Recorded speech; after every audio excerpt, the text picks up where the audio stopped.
Do you have regrets? Yeah, I have regrets of the life I lived.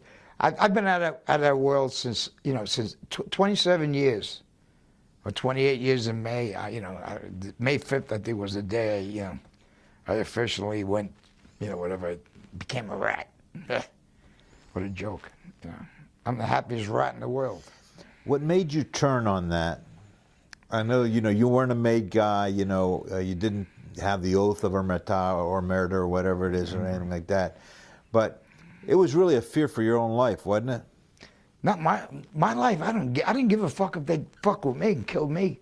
You live by the sword, you die by the sword. But they went after my wife. And I knew they would have took my kids and put them in a fucking refrigerator and put a chain around it and threw them in a fucking, I thought that the mob used to be a code, hands off. Get the fuck out of here. Come on. That's such a fallacy, you ain't got no clue. Come on. So they're as treacherous as any other fucking mob, like the Russian mob, like Colombians. Come on. Dude, don't get me started, okay? I need a drink. Okay. Fuck, please. But so in other words, is fear for your family life, for the life of your family, your wife and your kids. They went after my wife. I was supposed to meet him at the Gemini Lounge. That's where the that was what's his the name? Westies, yeah. Yeah. That was Roy DeMayo's place. Yeah, exactly. The butcher shop. Exactly. We used to, whatever. Yeah, bag here, bag there, bag and this stuff.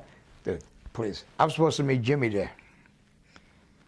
Like, I didn't fucking know the way he thought. You know what I mean? I was raised like this from those fucking people. You want to get me there? Yeah, okay, dude.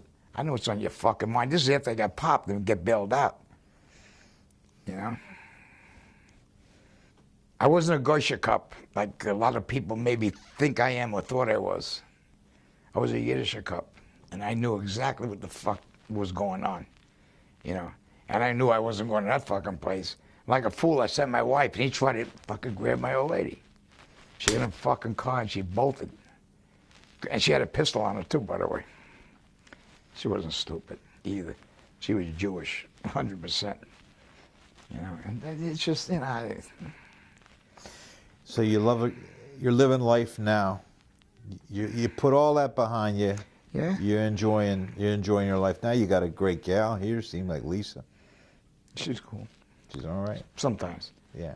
When I drink a little too much, she tries to give me a backhand. Fuck her. I don't give a fuck. I'm drunk, so I don't feel until next morning. Yeah. But life is good. No, I mean. Yeah. So I don't recommend that life to any kid. I don't recommend any kid to do drugs. I've been through it all. I used to do drugs. I don't do drugs no more. I still got a little problem with the booze. I go to AA. Bend your elbow a little bit, huh? Yeah, a little bit. Before we discuss kind of your place now and the pain stuff, I just want to ask one thing you said there. I thought was really interesting. Cool. You live by the sword and you die by the sword. Well, that's the life. That's the life. That's the life of crime. You want to fuck around, you're gonna get. You want if any kid wants to fuck around and do that bullshit, well then you get yourself prepared to catch a fucking bullet or a fucking whatever you got coming. You don't break the fucking law. I break a law once in a while. I live in California, and you can't smoke, in the bars or anywhere. In some towns you can't even smoke in the street. The biggest law I break is I get a ticket for. I'm outside of a bar smoking a cigarette, right? And the cops, some rollers will come by and they give me a fucking ticket. We're fucking around, a couple of guys, right? We're smoking, laughing. Come here, because most of them know me. Come here, especially the rookies, And they give me a ticket for drunken public. What the fuck? I'm in a bar. I don't drive. I don't commit. I don't do nothing wrong. I walk outside of a bar to smoke a cigarette. And I get a ticket for drunken public. I mean, sometimes I watch the movie when it's on HBO or whatever the fuck it's on, and I'm just so detached from that life today, so fucking detached from that life today, and I got such a good life, and anybody that even phantoms the idea of going into that fucking life, those kids are screwed up. They need to see psychiatrists, psychologists, or whatever the fuck, go see Lorraine Bracco, you know, whatever. Just, kids, don't fuck around with drugs. Don't fuck around with crime. Don't pick up a gun unless you're in the Army or the Marines or the Air Force or whatever the fuck, you're doing. Just don't fuck around, kids. It's that simple. That's all I can say. And then I guess transitioning now, before we get into your activities now in the painting and your appearances, can you talk to us briefly about what was it like working on the film, meeting Martin Scorsese, working with those talents? I never met Marty personally. Spoke to him a lot on the phone.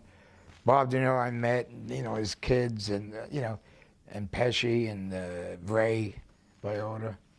Yeah, it was cool. Cool. I mean, I didn't know nothing about the movie fucking business, which sucks. Studio movies anyway, indies and independent films. But who knows? I don't know. It's How weird. do you think Ray Liotta did? He should have been nominated for an Academy Award, but he wasn't. And he's a great guy, and he's a super dude. Portray you accurately, would you say? To the T. Nailed it. Is that right? Fucking nailed it. That was you. That was Henry Hill, the real deal. Okay. Are we finished? Yeah. I need a fucking drink. Okay. Well.